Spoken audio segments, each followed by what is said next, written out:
بدکاری کے اڈے سرکاری اجازت سے کھلے ہوئے، شراب کے لائسنس اور پرمٹ گورنمنٹ کی طرف سے ملتے ہیں اور یہ جائز۔ یہ جتنی منشیات وغیرہ کی پکڑ دکڑ ہوتی ہے اخبارات میں آ جاتا ہے، وہ اس لیے آ جاتا ہے کہ وہ گورنمنٹ کی اجازت اور لائسنس کے بغیر چوری کر رہے ہوتے ہیں، ان کو پکڑ نہیں دیتا ہے۔ لائسنس کے ساتھ کریں آپ، پرمٹ کے ساتھ کریں، کوئی آپ کو پوچھنے والا نہیں۔ بدکاری کے اڈے کھلے ہوئے، اسمگلنگ کا کام گورنمنٹ کے لوگوں کی، افسران کی چھتری کے نیچے رہتے ہوئے کریں، کوئی اور جس چیز کی مرضی اسمگلنگ کا۔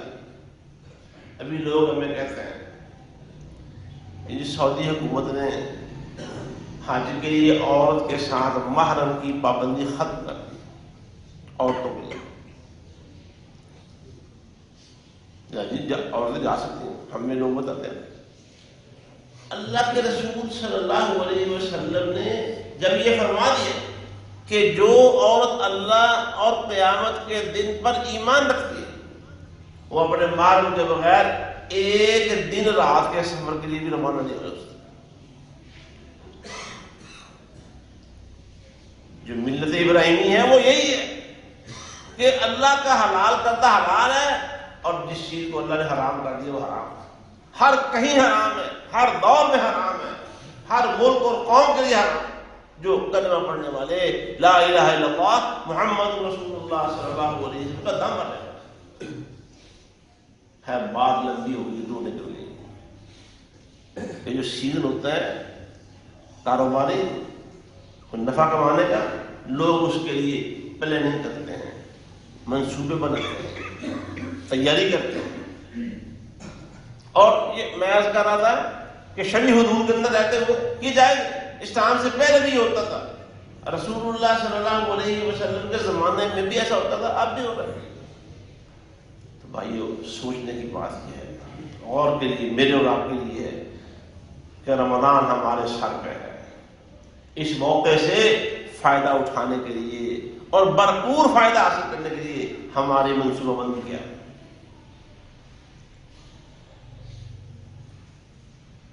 اور یہ جو رمضان ہے اس کے لیے بھی فائدہ اٹھانے والے جو کاروباری فائدہ اٹھانے والے ہیں، ہماری افطاری کے لیے سموسے پکوڑے بیچنے والے، دہی بلیاں بنانے والے، کوئی آلو اور پیاز کا سٹاک کر رہا ہے، کوئی بیسن کا سٹاک کر رہا ہے، اور کہتے ہیں یہ اخبارات میں سروے چھپتے رہتے ہیں کہ جس طرح وہ بھر بھر کے ریڑیاں سموسوں پکوڑوں کی بیچتے ہیں، اسی طرح بھر بھر کے نوٹ بھی واپس لے کے جاتے ہیں۔ موقع ہے، سیزن، وہ روزہ رکھیں نہ رکھیں، اور غالباً اکثریت کی روزے بے روزے ہوتی ہے، اکثریت روزے کے بغیر ہوتی ہے۔ روزہ چونکہ آپ نے رکھنا ہے، آپ کے روزے سے وہ فائدہ اٹھانے کے لیے وہ آپ کے لیے جگہ جگہ سموسوں کے، پکوڑوں کے اور دیگر چیزوں کے سٹال لگائیں گے، ریڑیاں لگائیں گے، فائدہ اٹھائیں گے۔ اور پھر اسی طرح جب عید آ جائے گی، عید پہ آپ نے اپنے لیے، بچوں کے لیے نئے کپڑے اور ملبوسات بنانے ہیں، وہ دکانوں والے بھی فائدہ اٹھائیں گے، اور ان میں سے بھی اکثریت کا گزر یہاں مارکیٹ کے بازاروں کے لوگ بیٹھے ہوئے ہیں، وہ مجھ سے زیادہ سے زیادہ جانتے ہیں کہ چند لوگ جو آٹے میں شاید نمک کے برابر بھی نہیں ہوتے ہوں گے، ان کے روزے ہیں، اور باقی لوگ صرف آپ کے اور روزے داروں کے روزوں سے فائدہ اٹھانے کے لیے۔ عید ان کی ہے جنہوں نے اللہ سے ڈر کے روزے رکھے، اور اللہ سے ڈرتے عید تو ان کی ہے، ان کی عید سے فائدہ اٹھانے کے لیے وہ اپنی جیبیں بھر رہے ہیں۔ لیکن سوال یہ ہے ہم روزہ رکھنے والے لوگ جن کے گھروں میں روزے رکھے جاتے ہیں، جن کے گھروں میں نماز قرآن کا کچھ نہ کچھ خیال موجود ہے اللہ کے فضل و کرم کے ساتھ، اس رمضان سے فائدہ اٹھانے کا اور اس رمضان سے بھرپور فائدہ حاصل کرنے کا میرا اور آپ کا پلان کیا ہے؟ ہم نے کبھی غور کیا؟ ہم میں سے بہت سارے گھروں میں وہ عید کے لیے شاپنگ وغیرہ ہو رہی ہے جی، رمضان سے پہلے کر لیں. رمضان میں رش بڑا ہوتا ہے، بازاروں میں وقت نہیں ملتا، ٹائم بڑا ضائع ہوتا ہے. روزہ چاہے سردی گئی ہے، روزہ آرام سکون سے رکھیں گے، گھروں میں رہیں گے. رمضان سے پہلے بچوں کے کپڑے خرید لائیں، بچوں کے جوتے لے آئیں اور دوسری ضروریات بھی خرید کر لیں. یہ لیکن جو اصل کام تھا، کیا رمضان اس لیے ہے؟ میں نے دیکھا یہ بھی بعض لوگوں نے لکھا ہوتا ہے رمضان میں گھروں میں خواتین نے کہ کس اتوار کو کون سی افطاری بنانی ہے اور روز مرہ کی افطاری کیا ہوگی، سہولت اور آسانی کے لیے. کس اتوار کو ہم نے افطاری کروانی ہے اور اپنے کون سے رشتے داروں کو بلانا ہے، اور کس اتوار کو ہم نے کسی اپنے عزیز کے ہاں جانا ہے، ان سے رابطے کر کے پروگرام طے کر دیتے. جو رمضان میں اللہ سبحانہ و تعالیٰ نے جو ہمیں قرآن دیا، جو روزے رکھنے کا حکم دیا اور دیگر عبادت کا، ان کا اصل جو محور ہے وہ کیا ہے؟ وہ کھانے پینے کے پروگرام، افطاریاں ہیں، سحریاں ہیں اور اس طرح باقی سے کام. اور ویسے دیکھیں، میں اور آپ اس بات کو جانتے ہیں اللہ کے فضل و کرم کے ساتھ کہ یہ ساری رونقیں یہ سب نزول قرآن کی وجہ سے، قرآن نازل ہوا. اور جس ہستی پر یہ قرآن نازل ہوا تھا وہ خود اس رمضان میں، اس مہینے میں جبریل کے ساتھ سال بھر میں جتنا قرآن نازل ہوا ہوتا تھا وہ خصوصی طور پر اللہ پر سارے فرشتوں کے سردار اور روح الامین، روح القدس، وہ آسمان سے رسول اللہ صلی اللہ علیہ وسلم کے پاس آتے اور آپ ان کے ساتھ قرآن کا دور کیا کرتے تھے. اور آخری سال میں آپ نے قرآن کا 2 دفعہ دور کیا. اور آپ کے صحابہ کے سلف صالحین کے معمولات اگر ہم دیکھیں وہ بڑے عجیب و غریب تھے.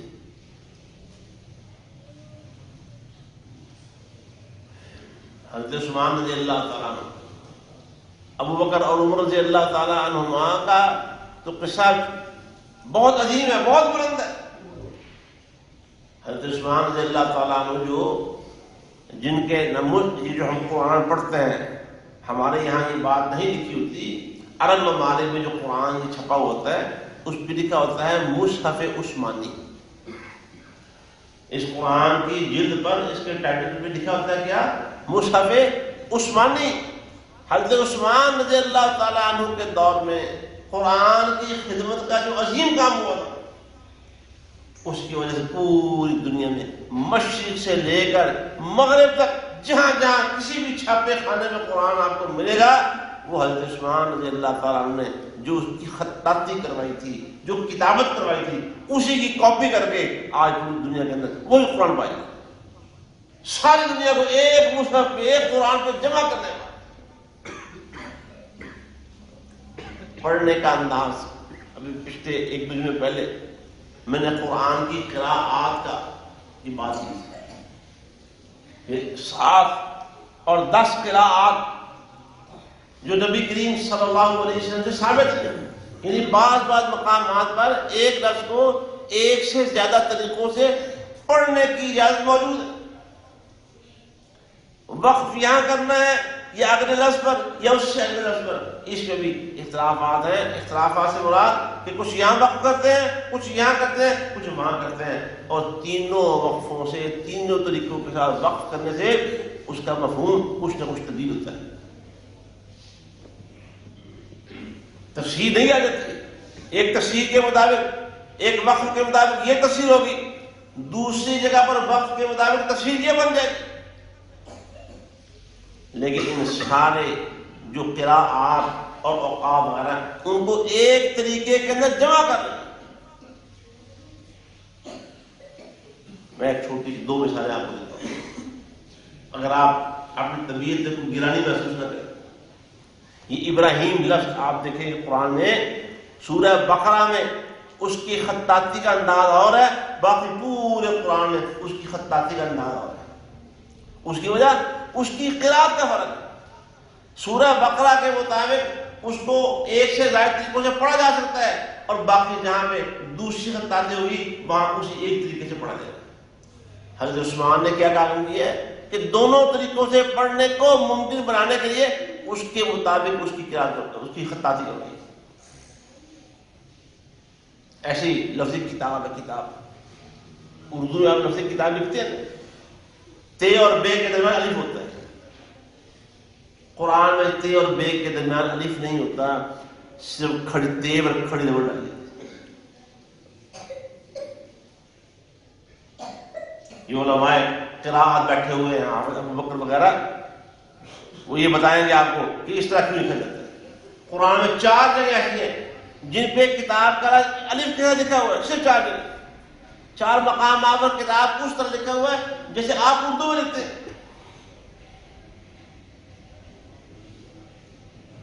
یہ سارا کام، یہ ساری خدمت سیدنا عثمان رضی اللہ تعالیٰ عنہ. تو بات ان کی قرآن سے محبت کی ہوتی ہے. وہ جب بیت اللہ آتے تھے نا مکہ مکرمہ، تو حتیم میں کھڑے ہو کے ایک رات میں ایک وطر کے اندر کھڑے ہو کے پورا قرآن پڑھ دیتے تھے. پورا الحمدللہ سے لے کر والناس پورا قرآن ایک رات میں وطروں کی ایک رکعت کے اندر حتیم میں کھڑے ہو کے پڑھتے تھے. انسان سوچتا ہے کیسے. اور وہ قرآن بہت قرآن سے ان کو بڑی محبت ہے. قرآن کی تلاوت اگر ان کی خلافت کی فتوحات کو دیکھیں، ان کی مصروفیات کو دیکھیں، ان کی خدمات اور ان کے کام کو دیکھیں، تو بندہ حیران ہوتا ہے کہ یہ قرآن پڑھتے تھے کہ وہ خلافت بھی کرتے تھے. قرآن کے ساتھ ان کا شخص دیکھے تو لگتا ہے کہ ان کو قرآن پڑھنے سے کبھی فرصت ملتی تھی نہیں، اور ان کی فتوحات و خدمات کو دیکھے تو لگتا ہے کہ ان فتوحات و خدمات سے کبھی ان کو سر اٹھانے اور سر کھجانے کا ٹائم نہیں ملا تھا. لیکن آج ہمارے پاس قرآن پڑھنے کا ٹائم نہیں.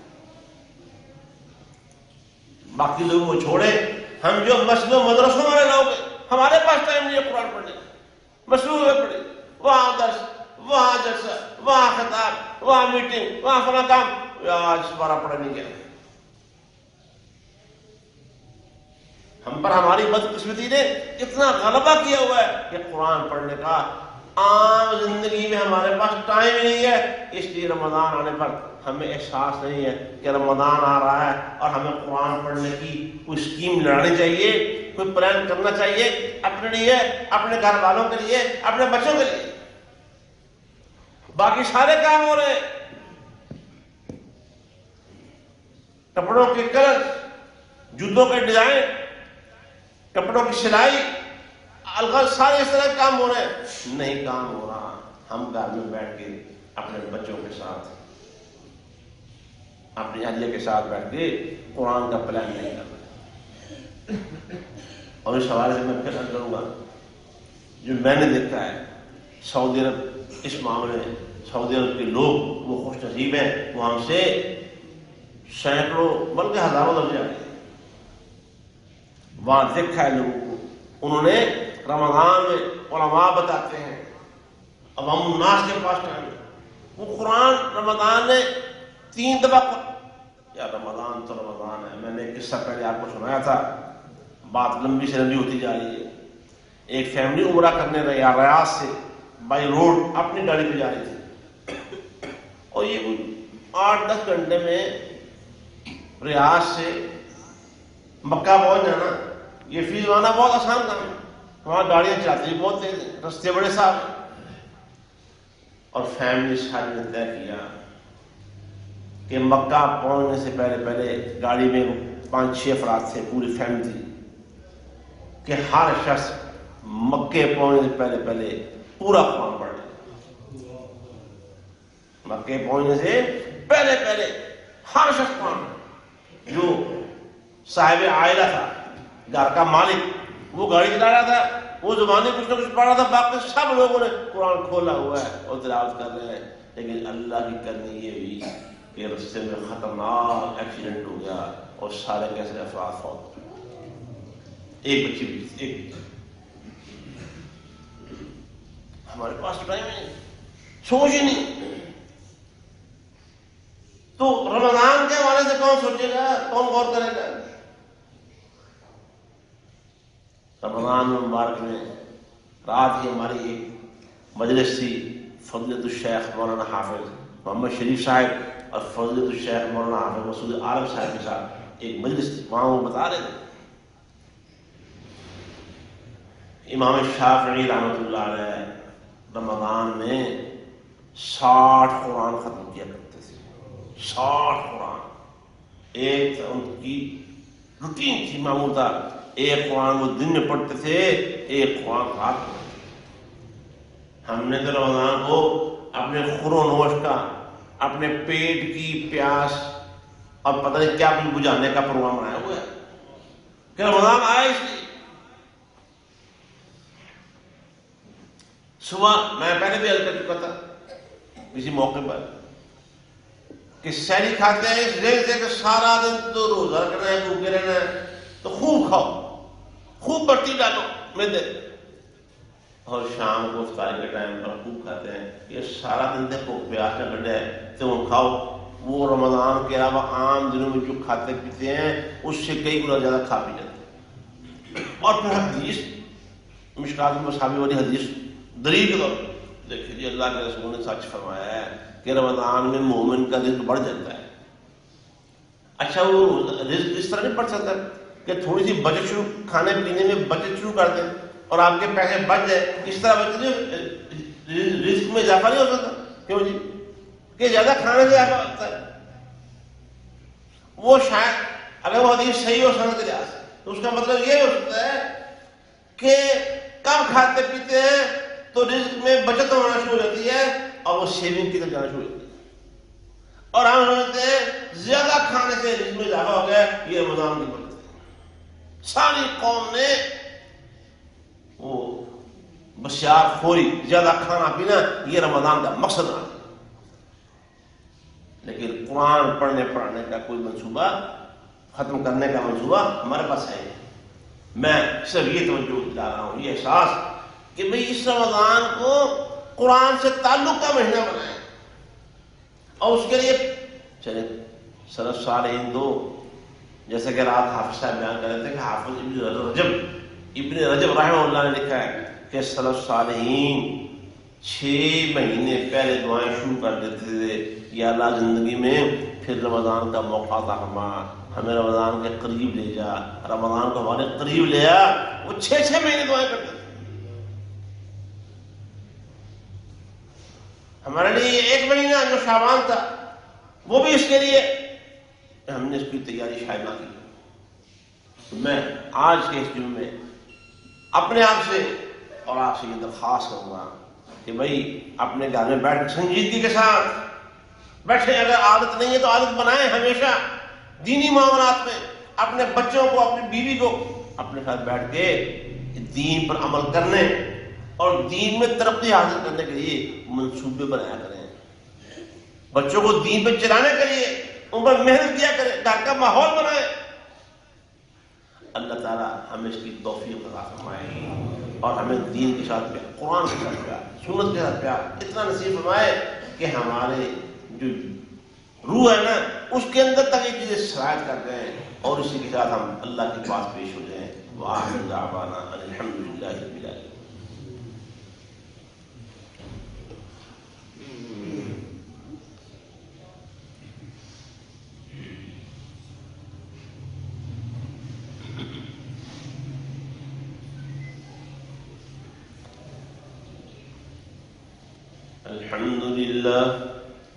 الحمد لله نحمده ونستعينه ونستغفره ونعوذ بالله من شرور أنفسنا وسيئات أعمالنا، من يهده الله فلا مضل له ومن يضلل فلا هادي له، وأشهد أن لا إله إلا الله وحده لا شريك له، وأشهد أن محمدا عبده ورسوله، اللهم صل على محمد وعلى آل محمد كما صليت على إبراهيم وعلى آل إبراهيم إنك حميد مجيد. اللهم بارك على محمد وعلى آل محمد كما باركت على إبراهيم وعلى آل إبراهيم إنك حميد مجيد. سورہ فاطر کی آیت پہلے خطبے میں پڑھی تھی. ہمارا جو سر عنوان ہے وہ تو وہی آیت ہے. اس کا معنی، مفہوم، تفسیر اور کچھ رمضان کے حوالے سے مزید غور و خوض اللہ تعالیٰ کے فضل و کرم سے آئندہ خطبہ جمعہ میں کریں گے. باقی بھائیو، یہ میرے خیال کے مطابق یہ میری جو نیت ہے وہ تذکیر ہے، تذکیر، یاد دلانا، توجہ دلانا، احساس دلانا. اللہ سے دعا ہے کہ اللہ بیان کرنے والے کے اندر اور سامعین کے اندر بھی یہ احساس پیدا کروا دے. اور یہ اس حوالے سے ایک تجویز بھی دوں گا. ظاہر ہے چند ایسے ہمارے ساتھی ہیں جن کے اہل خانہ یہاں جمعہ کی نماز، جمعے کا خطبہ سننے کے بعد نماز جمعہ یہاں ادا کرتے ہیں، تو ان کے گھر تک تو یہ جمعے کی آواز پہنچ ہی جاتی ہے.